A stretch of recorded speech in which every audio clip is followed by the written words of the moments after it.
Gujarat model के बारे में पूरे देश ने काफ़ी सुना होगा और काफ़ी बार पॉलिटिकल लीडर्स के मुंह से गुजरात मॉडल के बखान सुने होंगे। आज हम ये गुजरात मॉडल की बात करेंगे, जिस गुजरात मॉडल में अगर आपको धंधा करना है तो फिरौती या रंगदारी देनी पड़ेगी। और ये आक्षेप जिस व्यक्ति ने लगाया है वो भारतीय जनता पार्टी से जुड़ा हुआ है और गुजरात में धंधा करने के लिए उनसे मांगी गई फिरौती। इस घटना के सामने आते ही चारों ओर एक ही चर्चा चल रही है कि क्या यह गुजरात मॉडल है। क्या वैष्णवजन तो तेने कहिए जे पीड़ पराई जाना रे। नमस्कार, मैं हूं आपके साथ तुषार बसिया। नवजीवन न्यूज़ में आपका स्वागत है। गुजरात मॉडल के बारे में आपने बहुत सुना होगा। गुजरात मॉडल को पूरे देश के अंदर लागू किया जाए, इम्प्लीमेंट किया जाए, इसके लिए प्रधानमंत्री नरेंद्र मोदी और भारतीय जनता पार्टी बहुत बार बता भी चुकी है। पर आज हम जिस गुजरात मॉडल के अंदर फिरौती की घटनाओं की बात करने जाएंगे वो बहुत ही भयावह है। और ये घटना के जो पीड़ित है वो खुद भारतीय जनता पार्टी से जुड़े हुए हैं, राजस्थान के बाड़मेर से। इस घटना में पीड़ित है भारतीय जनता पार्टी के बाड़मेर के नेता खेताराम।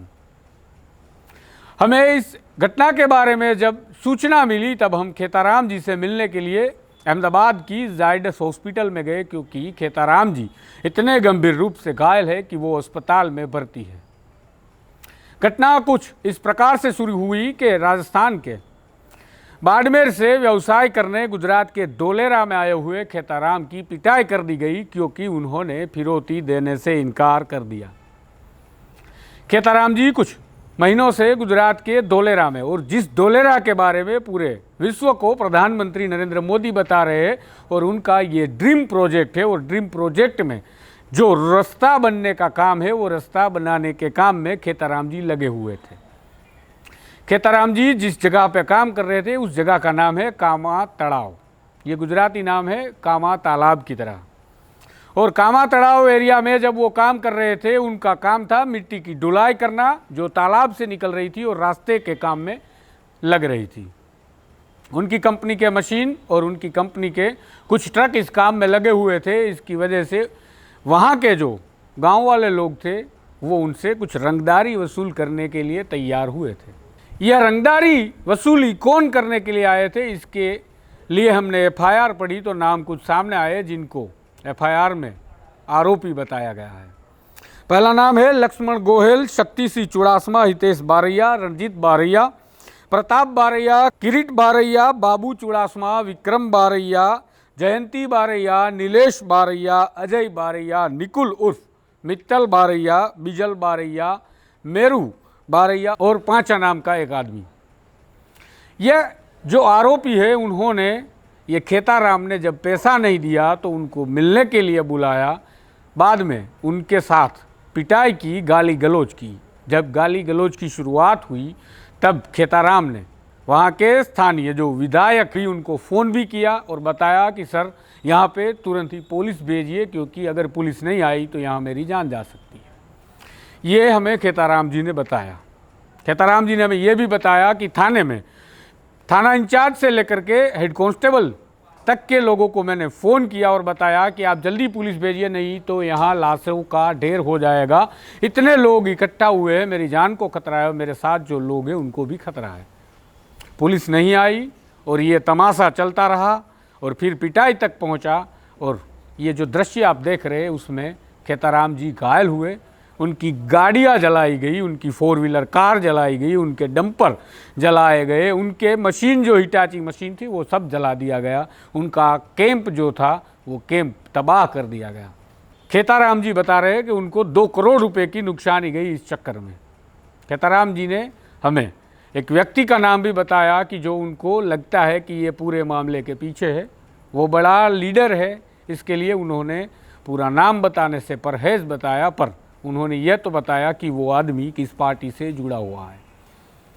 खेताराम जी खेद व्यक्त करते हुए गुजरात के लिए क्या बोल रहे हैं और कैसे न्याय की गुहार लगा रहे हैं, और बता रहे हैं कि अगर मुझे न्याय नहीं मिलता है तो मैं हॉस्पिटल से डिस्चार्ज होते ही सीधा गुजरात के मुख्यमंत्री के घर के सामने जा कर के धरना प्रदर्शन करूंगा और आमरणांत उपवास शुरू करूंगा। अगर मुझे न्याय नहीं मिला तो मैं वहीं पे आमरणांत उपवास पे बैठा रहूंगा। अब सुनिए खेताराम जी क्या बता रहे हैं। नमस्कार, मैं खेताराम राजस्थानी यहाँ गुजरात में 2 साल से काम कर रहा हूँ। MKC कंपनी के अंदर मेरा काम चल रहा है। सबलेट पे काम कर रहा था कॉन्ट्रैक्ट पे। और जिस तरह से यहाँ के लोगों ने मेरे साथ ये जो हादसा हुआ, आप सभी ने सुना होगा, मेरी करोड़ों रुपए की प्रॉपर्टी जला दी, साधन जला दिए और कैंप के अंदर आके जिस तरह हमला किया, दिन में फिरौती मांगी, फिरौती नहीं देने पे, हफ्ता नहीं देने पे पैसे 2 लाख रुपए की फिरौती मांगी, वो नहीं देने पे आके मेरे करीबन 15-20 स्टाफ के साथ मारपीट की और मैं खुद अहमदाबाद में हॉस्पिटल में एडमिट हूँ। मौत और जीवन के बीच हूँ अभी। और जिस तरह से इस गुजरात के अंदर कानून की लोग बात करते हैं, उस तरह से गुजरात के अंदर आज ये हादसा मेरे साथ हुआ है। मैंने 8 बजे से पुलिस में स्टाफ को, पुलिस के थानेदार को और यहाँ के लोग विधायक को, सभी को फ़ोन पे मैसेज दी कि मेरे साथ ही इतने लोग आया और इसलिए पुलिस नहीं आई 10 बजे तक, और 10 बजे तक नहीं आई और ये मेरे सामने लाखों की करोड़ों की पंप संपत्ति जलती रही। फिर बाद में जब हमारे मंत्री जी SP साहब से फ़ोन करते हैं, उसके बाद SP के कहने पे रात को 10:30 बजे पुलिस आती है। इसलिए मैं गुजरात की सरकार से अपील करता हूं कि मुझे न्याय मिले। कानून व्यवस्था देश की बड़ी है, उसमें मुझे भरोसा है, विश्वास है, इसलिए मुझे न्याय मिले। और जिस तरह से ये फिरौती के लिए हमला करना और आदमी को मारना आम बात हो गई है, इसलिए आपसे चैनल से मैं निवेदन करता हूं, आपके चैनल के माध्यम से, कि गुजरात सरकार से, कि मुझे न्याय दिलाए। और जो मुजरिम है, मेन मुजरिम, उनको अभी तक एक भी गिरफ्तार नहीं किया गया है, उनको तुरंत गिरफ्तार कराए। और नहीं कराएंगे तो मैं यहाँ से डिस्चार्ज होने के बाद गुजरात के मुख्यमंत्री के आवास के आम अनशन पे बैठूंगा। जब तक मुझे न्याय नहीं मिलेगा तब मैं अनशन पे बैठूंगा, क्योंकि मैं भी भारतीय जनता पार्टी से जुड़ा हुआ हूँ। और जिस देश के प्रधानमंत्री आदरणीय मोदी जी है, उनके राज्य के अंदर अगर आम आदमी के साथ ये हादसा है, हमारे साथ ये हुआ है, गवर्नमेंट NHA का काम करें उसके साथ, तो आम आदमी का क्या हाल होगा। तो आपने ये मुँह जुबानी सुनी खेताराम जी की, कि जो इस घटना में पीड़ित थे, जिनकी पिटाई बुरी तरह से हुई, उनकी जान कैसे बच गई, वही वो ईश्वर का चमत्कार मान रहे, ऐसा हमें उन्होंने अस्पताल में बताया। तो ये है गुजरात मॉडल की असलियत, जिस गुजरात मॉडल के अंदर ना तो आपकी जान जा रही है तब पुलिस आ रही है, जबकि वो जानते हैं कि आपकी जान खतरे में है। ना विधायक मदद कर रहा है जो भारतीय जनता पार्टी से जुड़ा हुआ है, और वही विधायक का पार्टी से जुड़ा हुआ आदमी पिटाई का शिकार बन रहा है। वो अपनी जान कब गंवा दे उसके लिए भीख मांग रहा है कि मेरी जान बचा लो, पर विधायक जी कुछ मदद नहीं कर रहे हैं।